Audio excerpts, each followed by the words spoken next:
மீன ராசிக்காரங்க புதுமையான சிந்தனைக்கு சொந்தக்காரங்க, பூ போல மனசு, கோபத்த மறைச்சிட்டு சிரிப்ப மட்டும் காட்டக்கூடியவங்க, எடுத்த காரியத்தை எப்படியாவது முடிச்சே தீரணும் அப்படின்றதற்காக கஷ்டப்பட்டு போராடக்கூடியவங்க, நல்லது கெட்டத முழுசா தெரிஞ்சவங்க, குரு பகவானை ராசி அதிபதியாக கொண்டவங்க, எல்லா இடங்கள்லயும் நேர்மையும், உண்மையும் மட்டுமே நம்பக்கூடியவங்க, உங்களுக்கு சொந்தமோ, பந்தமோ அது தப்புனா அது தப்புதான். வெட்டு 1 துண்டு 2ன்னு பேசக்கூடியவங்க, உண்மை நியாயத்திற்கு மட்டுமே என்னைக்குமே கை குடுப்பீங்க.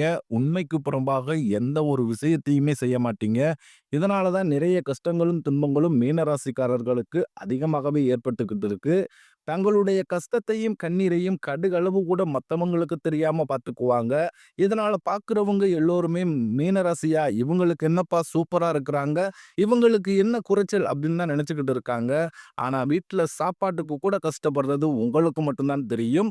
கஷ்ட காலத்துல திரும்பி பார்க்க கூட ஆள் கிடையாது. ஏதோ தட்டு தடுமாறி எந்திரிச்சு நிக்கிறப்ப உங்களை குறை சொல்றதுக்குன்னே நிறைய பேர் தேடி வருவாங்க. உங்க சொந்தக்காரங்க, நண்பர்களுக்கு ஒரு தேவை இருக்குதுன்னா மட்டும் தான் உங்ககிட்ட வருவாங்க.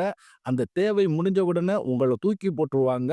மறுபடியும் அவங்க வந்து உங்ககிட்ட உதவின்னு கேட்பாங்க. அவங்க உங்களுக்கு முன்னாடி பண்ண துரோகத்தை எல்லாமே மறந்துட்டு, மீண்டும் அவங்களுக்காக உதவி செஞ்சு ஏமாறக்கூடியவங்க தான் நீங்க. வாழ்க்கையில எப்படியாவது முன்னேறணும் அப்படின்றதற்காக தினந்தோறும் கஷ்டப்பட்டு உழைக்கக்கூடியவங்க தான் நீங்க. கடந்த காலகட்டங்கள்ல தங்களுடைய வாழ்க்கையில நீங்க நல்லது நடக்க போகுதுன்னு நினைச்சுக்கிட்டு இருந்திருப்பீங்க. ஆனா உங்களுக்கு அந்த டைம்ல ஒரு மிகப்பெரிய ஏமாற்றம் தான். புதுசா ஒரு சில பிரச்சனைகளும், கஷ்டங்களும் தானாகவே உங்களை தேடி வந்திருக்கும். மீன ராசிக்காரங்க சொந்த பந்தத்தை இழந்தாங்க, சொத்துக்களை இழந்தாங்க, தனக்கு நெருக்கமாக இருக்கக்கூடிய உறவுகளையுமே இழந்தாங்க. கடைசியா நான் மட்டும் தான் எல்லாத்தையுமே இழந்துட்டு நிக்கிறதா இருக்குது. எனக்கு உயிர் வாழவே பிடிக்கலைன்னு சொல்லிக்கிட்டு இருக்காங்க. இதுக்கு மேல என்னால வாழவே முடியல சாமி. தயவு செஞ்சு என்ன வந்து உன் கூடயே கூட்டிக்கிட்டு போயிரு. நான் இவ்வளவு கஷ்டப்பட்டதுக்கு அப்புறம் எனக்கு வாழ்க்கையில வாழணும்ன்ற எண்ணம் சுத்தமாவே போயிருச்சு. உங்க மனசுல கவலையும், துன்பம் தான் அதிகமாகவே இருக்கு. நீங்க செய்யக்கூடிய ஒவ்வொரு விஷயத்தையுமே தடுப்பதற்கும், உங்களை அவமானப்படுத்துவதற்கும் இங்கு நிறைய நபர்கள் வந்து முயற்சி பண்ணிக்கிட்டு இருக்காங்க. இது எல்லாமே தெரிஞ்சுமே கூட நீங்க என்னமோ பண்ணுங்க, எனக்கு என்ன வந்துச்சு அப்படின்னு தன் வேலையில மட்டும் என்னைக்குமே குறிக்கோளா இருக்கிறவங்க தான் நீங்க. ஏன் எனக்கு மட்டும் இவ்வளவு கஷ்டம் வருது? என்னோட வாழ்க்கையில நான் யாருக்குமே கெடுதலையோ, கஷ்டத்தையோ, துன்பத்தையோ கொடுத்ததில்ல. எனக்கு மட்டும் ஏன் இப்படி நடக்குது? அப்படின்னு தான் நிறைய நபர்கள் சொல்லிக்கிட்டு இருக்கீங்க. மீன ராசிக்காரர்களுக்கு பிரச்சனைன்றது வரும். அது கொஞ்ச நாள் இருக்கும். அதுக்கப்புறம் அந்த பிரச்சனை போயிரும். இந்த மாதிரி பிரச்சனை வரும், போகும் அப்படின்ற நிலைமையில தான் முக்கால்வாசி மீன ராசிக்காரங்க வாழ்ந்துகிட்டு இருக்கீங்க.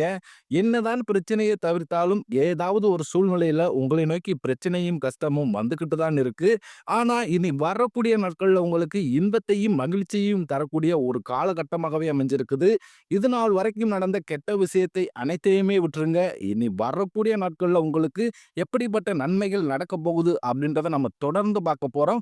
முதலாவதாக பார்த்தீங்கன்னா, உங்களுக்கு சுக்கிர பயிற்சியானது ஸ்டார்ட் ஆயிருச்சு. சுக்கிர பயிற்சிக்கும் எங்களுக்கும் என்ன சாமி சம்பந்தம் அப்படின்னு நிறைய பேர் கேட்பீங்க. அதாவது பார்த்தீங்கன்னா, சுக்கிரனை ராசி அதிபதியாக கொண்டது ரிஷப ராசிக்காரர்களும், துலா ராசிக்காரர்களும். இது வந்து சுக்கிர பயிற்சியை பொறுத்தவரைக்கும் பார்த்தீங்கன்னா, இது வந்து பொது பலனாகவே பார்க்கப்படுது. 12 ராசிக்கும் நல்ல ஒரு கூடுதல் முன்னேற்றம் அப்படின்றது விரைவில் மீன ராசிக்காரங்களுக்கு எதிர்பார்க்கலாம். அடுத்ததாக பார்த்தீங்கன்னா, உங்களுக்கு சனியுடைய வக்ர பயிற்சியானது ஸ்டார்ட் ஆயிருச்சு. அதே சாமி சனி பயிற்சியோட வக்ர பயிற்சி எங்களுக்கு ஒண்ணுமே புரியலையே அப்படின்னு நிறைய பேர் கேட்பீங்க. அதாவது பார்த்தீங்கன்னா, கடந்த மார்ச் மாதத்துல சனி பகவான் வந்து கும்ப ராசியிலிருந்து உங்களுடைய ராசிக்கு மீன ராசிக்கு வந்தாரு. நவம்பர் மாத இறுதியில சனி பகவான் மீண்டும் கும்ப ராசிக்கு போயிருவாரு. அவர் போனதிலிருந்து பார்த்தீங்கன்னா, நல்ல ஒரு முன்னேற்றம் அப்படின்றது நிச்சயமா உங்க வாழ்க்கையில ஏற்பட போகுது. நீங்க போய் ஒரு மீன ராசிக்காரரை பார்த்து கேட்டீங்க அப்படின்னா, எங்களுக்கு சனி பயிற்சியிலிருந்து எங்க வாழ்க்கையே நல்லாவே இல்லைங்க. ஏதாவது ஒரு பிரச்சனை, கஷ்டம், துன்பம் ஏதாவது வந்துகிட்டே இருக்குது சாமி. இந்த 4, 5 மாசம் வாழ்க்கையிலேயே ரொம்பவும் கஷ்டப்பட்டு இருக்கிறோம். இந்த சனி பயிற்சி மூலமாக எங்க வாழ்க்கை இப்படி ஆகி போச்சுன்னு பெரும்பாலான மீன ராசிக்காரங்க சொல்றீங்க. கண்டிப்பாக இந்த சனியுடைய வக்ர பயிற்சி மூலமாக இனி வரக்கூடிய ஒரு 5, 6 மாதங்களை பொறுத்தவரைக்கும் நல்ல ஒரு முன்னேற்றத்தை தரக்கூடிய ஒரு காலகட்டமாகவே பார்க்கப்படுது. கடந்த காலகட்டங்கள்ல உங்க வாழ்க்கையில நீங்க எதையெல்லாமே இழந்துட்டு கஷ்டப்பட்டு வருத்தப்பட்டு இருக்கீங்களோ, அதை அனைத்தும் பெறக்கூடிய ஒரு காலகட்டமாகவே வரக்கூடிய ஒரு 6, 7 மாதங்கள் அப்படின்றது ஒரு நல்ல ஒரு ராஜயோகத்தை கொண்டுள்ள ஒரு நாட்களாகவே பார்க்கப்படுது. அடுத்ததாக பார்த்தீங்கன்னா, இத்தனை நாட்களாக பாருங்க குரு பெயர்ச்சியோட பலன்கள் வந்து மீன ராசிக்கு கிடைக்காமல் இருந்தது. ஏன்னா, சொந்த ராசியுடைய அதிபதியே பார்த்தீங்கன்னா குரு பகவான் தான். அவர் உங்களுக்கு இத்தனை நாட்களாக வந்து குரு பெயர்ச்சி பலன்களை கொடுக்கவே இல்லை. இப்ப பார்த்தீங்கன்னா, உங்களுக்கு இந்த செப்டம்பர் மாத இறுதியில வருட கிரகங்களுடைய மாற்றங்கள் இருக்கிறதுனால, உங்களுக்கு குரு பெயர்ச்சியோட ஒட்டுமொத்த பலன்களும் முழுமையா கிடைக்க போறதுனால, இதன் மூலமாக நல்ல ஒரு பொருளாதார முன்னேற்றம், நல்ல ஒரு குடும்ப வாழ்க்கை, நல்ல ஒரு தொழில் வாழ்க்கை அப்படின்றது விரைவில் மீனராசிக்காரங்க வாழ்க்கையில் அமைய போகுது. கடந்த காலகட்டங்கள்ல நல்ல ஒரு வேலைன்றது கிடைச்சிருக்காது. ஏதோ ஒரு கிடைக்கிற வேலைக்கு ஒரு 10,000 சம்பளத்துக்கோ, 15,000 சம்பளத்துக்கோ பிடிக்காத ஒரு வேலைய குடும்ப கஷ்டத்துக்காக வேற வழியே இல்லாம செஞ்சுக்கிட்டு இருப்பீங்க. ஆனா, இனி வரக்கூடிய நாட்கள்ல உங்க தகுதிக்கு ஏத்த மாதிரி, நீங்க படிச்ச படிப்புக்கு ஏத்த மாதிரியும், உங்களுக்கு பிடிச்ச மாதிரியும் நீங்க ஒரு அரசாங்க வேலைக்கு ட்ரை பண்ணாலும் சரி, இல்ல ஐடி ஜாப்போ, பிரைவேட் ஜாப்போ, பேங்க் சைடோ இப்படி நீங்க எந்த வேலைக்கு ட்ரை பண்ணாலும் அந்த ஜாப் அப்படின்றது உங்களுக்கு நிச்சயமாக கிடைக்கப் போகுது. கோர்ட் கேஸ்ன்னு ரொம்ப நாட்களாக அலைந்துகிட்டு இருக்கும் நபர்களுக்கு விரைவில் உங்களுக்கு சாதகமாகவே தீர்ப்பு வரும். சொத்து பிரச்சனையும் உங்களுக்கு சாதகமாகவே முடியும். சனி பகவானுடைய பார்வை உங்களுக்கு நேரடியாகவே இருக்குது. இதன் மூலம் வருமானம் அப்படின்றது பல வழிகளில் வரும். தொழிலில் லாபம் சற்று அதிகமாகவே கிடைக்கும். அரசியல்வாதிகளை பொறுத்தவரைக்கும் புதிய பொறுப்புகள், புதிய பதவிகள் எல்லாமே தானாகவே உங்களை வந்து சேரும். ராகுவால உங்களுடைய செல்வாக்கு உயரும். உடல் ஆரோக்கியம் மேம்படும். சங்கடங்கள் நீங்கும். மறைமுகமாக உங்க தொழில் வாழ்க்கையிலும் சரி, இல்லற வாழ்க்கையிலும் சரி, நிறைய நபர்கள் வந்து தொல்லை கொடுத்திருப்பாங்க. இனி அவர்களுடைய தொந்தரவுன்றது முழுவதுமாகவே இருக்காது. கடந்த காலகட்டங்கள்ல நீங்களும் ஒரு கம்பெனியில இரவு பகல் பார்க்காமல் உழைச்சுக்கிட்டு இருந்திருப்பீங்க.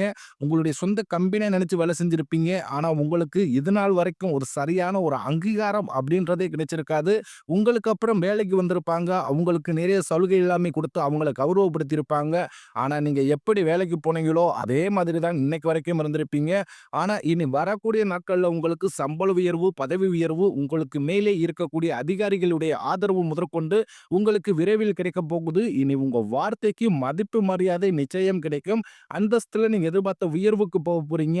இனி நினைச்சது எல்லாமே நடக்கும். தொழிலில் வியாபார தடைகள் அனைத்தும் விலகும். லாபம் அதிகமாக கிடைக்கும். முன்னேற்றம் உண்டாகும். வரவேண்டிய பணம் விரைவில் கைக்கு வந்து சேரும். குடும்பத்தில் நெருக்கடிகள் விலகும். செல்வாக்கு அந்தஸ்து உயரும். வெளிநாட்டு முயற்சிகள் உங்களுக்கு வெற்றியை தரும். தெய்வ சிந்தனை அதிகமாகும். பெரியோர்களிடையே உதவிகள் கிடைக்கும். உறவுகளில் இருந்த சண்டை சச்சரவு முழுவதுமாகவே விலகும். புதிய நண்பர்கள் உங்களுக்கு உதவி செய்வாங்க. தொழிலில் ஏற்பட்ட நெருக்கடிகள் நீங்கும். முடங்கி கிடந்த நிறுவனங்கள் மீண்டும் இயங்கும். வியாபாரத்தில் எதிர்பார்த்த லாபம் கிடைக்கும். புதிய தொழில் தொடங்கக்கூடிய முயற்சிகள் கண்டிப்பாக உங்களுக்கு வெற்றியை தரும். கடந்த காலகட்டங்களில் திருமண நிலை அப்படின்றது மீன ராசிக்காரர்களுக்கு நிறைய சிக்கலையும் பிரச்சனையுமே பெரும்பாலும் சந்திச்சிருப்பீங்க. இதுல குறிப்பாக பாத்தீங்கன்னா பெண்களுக்கு ஏதாவது ஒரு வகையில திருமணம் அப்படின்றது எளிமையாக அடைஞ்சிருது. ஆனா ஆண்கள் தான் ரொம்ப ரொம்ப பாவம். ஏன்னா மீனராசியில பிறந்தோம், கல்யாணமே ஆக மாட்டேங்குது. வயதும் பாருங்க 30, 35, 38 ஆகி போச்சு. பொண்ணு பார்க்க போனா வயசு அதிகமா இருக்குது. இல்ல நல்ல வேலை இல்லை, கவர்மெண்ட் ஜாப் வேணும், வசதி வேணும், ஏதாவது ஒரு ரீசனை சொல்லி அவங்களும் தட்டி கழிச்சு விட்டுறாங்க சாமி அப்படின்னு தான் நிறைய நபர்கள் சொல்றீங்க. கண்டிப்பாக வரக்கூடிய நாட்கள்ல நீங்க எதிர்பார்த்த மாதிரியே நல்ல ஒரு வரன் அப்படின்றது விரைவில் உங்களுக்கு அமைய போகுது. வாழ்க்கை துணையை இழந்த மீனராசி ஆண்களோ பெண்களோ அடுத்து வந்து இரண்டாவது திருமணம், அதாவது மறுமணம் பண்ணலாமா வேண்டாமா அப்படின்ற ஒரு மிகப்பெரிய குழப்பத்திலேயே இருப்பீங்க. அப்படி இரண்டாவது திருமணம் பண்ணும்போது சொந்தக்காரன் தப்பா பேசிடுவாங்களோ, இல்ல ஊர்க்காரங்க தப்பா நினைச்சிருவாங்களோ, இல்ல அவங்க என்ன நினைப்பாங்க, இவங்க என்ன நினைப்பாங்க அப்படின்னு நிறைய நபர்கள் வந்து இரண்டாவது திருமணத்தை பத்தி யோசிக்காமலே இருக்கீங்க. இப்ப இருக்கக்கூடிய பொருளாதார சூழ்நிலையும், இப்ப இருக்கக்கூடிய காலகட்டத்தை வச்சு பார்க்கும்போது ஒரு சிங்கிள் பேரண்டால இந்த சொசைட்டியை சர்வே பண்றது ரொம்ப ரொம்ப கடினம். நீங்க எதிர்பார்த்த மாதிரியே நல்ல ஒரு மறு வாழ்க்கை அப்படின்றது விரைவில் உங்களுக்கு அமையும். குழந்தை பாக்கியத்திற்காக இயங்கும் மீனராசி நேயர்கள் பார்த்தீங்கன்னா, எங்களுக்கு மேரேஜ் ஆகி 3 வருஷம் ஆகுது சாமி, 5 வருஷம் ஆகுது, 8 வருஷம் ஆகுது. நாங்களும் போகாத ஹாஸ்பிட்டல் இல்ல, பார்க்காத ட்ரீட்மெண்ட் இல்ல. வாரத்துல 3 நாள் முருகன் கோவிலுக்கு போய் சிறப்பு வழிபாடு செஞ்சு வந்துகிட்டு இருக்கோம். ஆனாலுமே எங்களுக்கு குழந்தை பாக்கியமே இல்லை சாமி அப்படின்னு தான் நிறைய நபர்கள் சொல்றீங்க. கண்டிப்பாக வரக்கூடிய நாட்கள்ல நிச்சயமா நீங்க எதிர்பார்த்த மாதிரியே நல்ல ஒரு குழந்தை பேர் பாக்கியம் அப்படின்றது விரைவில் உங்களுக்கு உண்டாகும். பிரிந்திருக்கக்கூடிய கணவன் மனைவி எல்லோருமே பார்த்தீங்கன்னா, அதாவது டைவர்ஸ்க்கு அப்ளை பண்ணிட்டு வெயிட் பண்ணிக்கிட்டு இருப்பீங்க. நீங்க இருவரும் மீண்டும் ஒரு முறை நேரில் சந்தித்து பேசக்கூடிய வாய்ப்பு கிடைக்கும் பட்சத்தில் அந்த டைவர்ஸ் எல்லாத்தையும் கேன்சல் பண்ணிட்டு மீண்டும் இருவரும் ஒன்றாக இணைந்து வாழ்வீங்க. கடந்த காலகட்டங்கள்ல காதல் அதிகமான தோல்விகளை சந்திச்சது யாருன்னு பார்த்தீங்கன்னா, அது முழுக்க முழுக்க மீனராசிக்காரங்க தான். ஏன்னா நல்லா லவ் பண்ணிக்கிட்டு இருப்பீங்க. திடீர்னு ஒரு சண்டை சச்சரவு, ஈகோ பிரச்சனை மூலமாக அந்த லவ் வந்து பிரேக்கப் ஆயிருக்கும். இல்ல வீட்ல போய் சொல்லும்போது பெற்றோர்கள் வந்து உங்களுடைய காதலுக்கு தடையாக இருந்திருப்பாங்க. வேற கேஸ் தான் இருக்குது. நல்ல குடும்பம் மாரி தெரியல. நல்ல வேலையும் இல்ல. இப்படி ஏதாவது ஒரு ரீசன சொல்லி அவங்களும் தட்டி கழிச்சு விட்டுருப்பாங்க. ஆனா இனி வரக்கூடிய நாட்கள்ல நீங்க காதலை வெளிப்படுத்தினீங்க அப்படின்னா, அந்த காதல் கண்டிப்பாக கைகூடும். வீட்ல போய் சொல்லும்போது பெற்றோர்கள் வந்து உங்களுக்கு முன்னாடி நின்று திருமணம் செய்து வைக்கக்கூடிய வாய்ப்புகள் அதிகமாகவே உள்ளது. இனி வரக்கூடிய நாட்கள்ல கடினமான காரியத்தையும் சுலபமா செஞ்சு முடிப்பீங்க. உங்க எளிமையான பேச்சு திறமையால நீங்க அனைவரையுமே கவர்ந்து எழுந்தெழுப்பீங்க. சமூகத்தில் உங்கள் பெயருக்கும் புகழுக்கும் படிப்படியாக முன்னேற்றம் வரப்போகுது. சிலர் படிப்பதற்காகவும், வேலை விஷயமாகவும், தொழில் விஷயமாகவும் வெளியூர் அல்லது வெளிநாடு போகக்கூடிய வாய்ப்புகள் எல்லாமே கிடைக்கப் போகுது. மீனராசியை பொறுத்தவரைக்கும் நீங்கள் ஆண்களோ, பெண்களோ, அரசு வேலையோ, தனியார் வேலையோ, கூலி வேலையோ, நீங்க எதிர்பாராத வருமானம் அப்படின்றது உங்களுக்கு இரட்டிப்பு மடங்காக கிடைக்கப் போகுது. சேமிப்பு அப்படின்றது பல மடங்காக உயரப்போகுது. இதன் மூலமாக கடந்த காலகட்டங்கள்ல மீன ராசிக்காரர்களுக்கு ஏற்பட்ட கடன் பிரச்சனைகள் அனைத்துமே வரக்கூடிய நாட்கள்ல முழுவதுமாகவே நிவர்த்தியாக போகுது. இப்ப நீங்க போய் ஒரு மீன ராசிக்காரரை பார்த்து கேட்டீங்க அப்படின்னா, எனக்கு ஒரு 3,00,000 கடன் இருக்குதுங்க, 5,00,000 இருக்குதுங்க, 10,00,000 இருக்குதுங்க, என் பிசினஸே லாஸா போச்சுங்க அப்படின்னு தான் சொல்லுவாங்க. ஏன்னா அந்த அளவுக்கு தான் கடந்த காலகட்டம் அப்படின்றது கடன் பிரச்சனையால் மிகவும் மோசமான நிலையில் இருந்தவங்க தான் நீங்க. இனி வரக்கூடிய நாட்கள்ல நல்ல ஒரு முன்னேற்றம் அப்படின்றது நிச்சயம் மீனராசிக்காரங்க வாழ்க்கையில் ஏற்பட போகுது. இனி உங்களுடைய வளர்ச்சி அப்படின்றது யாருமே எதிர்பார்க்காத அளவுக்கு ஒரு மிகப்பெரிய ஒரு அசுர வளர்ச்சியாகவே இருக்க போகுது. உங்களுடைய சொந்தக்காரர்களும், உங்களுடைய நண்பர்களும், உங்களுடைய குடும்ப உறவுகளுமே உங்களுக்கு நிறைய பிரச்சனையும் சிக்கலும் ஏதாவது ஒரு வகையில வந்துட்டே தான் இருக்கும். உடனடியாக தவறான உறவுகள், தவறான நண்பர்கள், தவறான உறவுகள் என்று தெரிய வரும் பட்சத்தில் அது அந்த ஒரு உறவை விட்டு உடனடியாக விலகி இருப்பது மீன ராசிக்காரர்களுக்கு ரொம்ப ரொம்ப நல்லது. இப்படி விலகி இல்லாத பட்சத்தில் மீன ராசிக்காரர்களுக்கு வரக்கூடிய காலங்களில் பிரச்சனைகளும் தொந்தரவுகளும் அதிகமாகவே அவர்கள் மூலம் உங்களுக்கு ஏற்பட வாய்ப்புகள் அதிகமாகவே உள்ளது.